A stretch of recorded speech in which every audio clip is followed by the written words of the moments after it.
Sometimes you want to change how visible a widget is, either by fading into view or by making it less prominent when something isn't selected. For all those situations, check out Animated Opacity.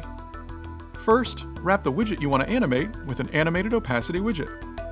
Then set a duration for how long you want the transition between opacities to last. Lastly, set the opacity parameter.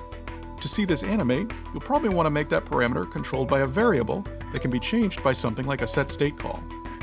An opacity of 0 means it's completely invisible, and an opacity of 1 means it's completely opaque.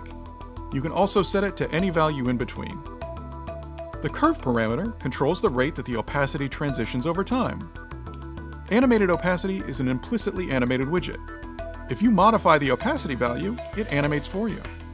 But if you want to control the opacity animation explicitly, perhaps in combination with another animation, check out the Fade Transition widget instead. For more info on animated opacity and all the other Flutter widgets, check out flutter.dev.